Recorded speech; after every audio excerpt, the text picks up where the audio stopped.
something Barry was saying, with even his character of Sylvie the pregnant woman, there's still those elements of him in there. It's very much a sliding scale. I think that when you're writing fiction especially, and when I read my student essays, I know even when you're writing academic work, it's hard to get completely distant from the writing persona, and to a greater or lesser extent you are in there.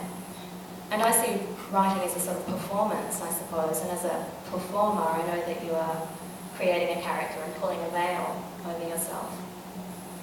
But that veil can be wool or it can be muslin. So yeah, I think that it's a very delicate operation, and how much you're aware of yourself being in that is partly down to practice. But I think it can also be productive to allow that to remain a sort of a blurry line as well. It could be fertile territory. Kristen, perhaps we can come back to you. I've got a quote here from one of my favourite short story writers, Susan Midalia. She says, "These short stories are a wonderful medium for evoking unsaid or unsayable knowledge, the unexpressed and sometimes inexpressible of which every life is constituted."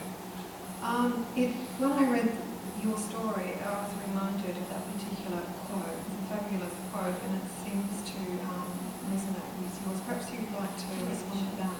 I think that any story obviously taps into the zeitgeist of the particular time in which it's set, or perhaps the collective consciousness. And I think that at the moment, part of our zeitgeist is an anxious preoccupation with parenting, and in my story, motherhood in particular. I think it's a rare woman who hasn't experienced mother guilt or self-doubt or anxiety on some level. And I think that my story is something of a treatise on mother guilt. It's about the judgment of oneself, or the judgment by others, real or imagined. I think that central to my story is the notion of culpability, and I have a very clear sense of Meredith's culpability, but I've been quite fascinated by some responses from my readers. Some people condemn her for her weakness and others are more sympathetic, but I think that speaks very much of the unspoken subtext that is defined by the reader, particularly with a story like this. So I think the unspoken is also the unknowable in this sense.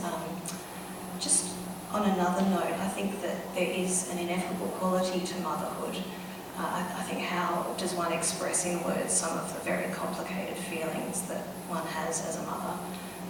There's a motif in my story about the weight of the child on one's chest, or particularly little Sammy's weight on Meredith's chest. And I think that most of us can identify with a certain feeling that one has, whether you're a mother or a father or someone who just has an affinity with the child, to feel that little head nestled into you. It's lofty feelings that can't easily be expressed.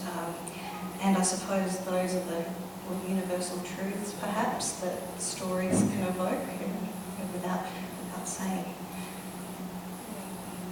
The story is very much one that succeeds on gaps and silences, and very powerful one to read. Barry, we might go to you next. Back to that sort of question I was going to ask you before about the voice in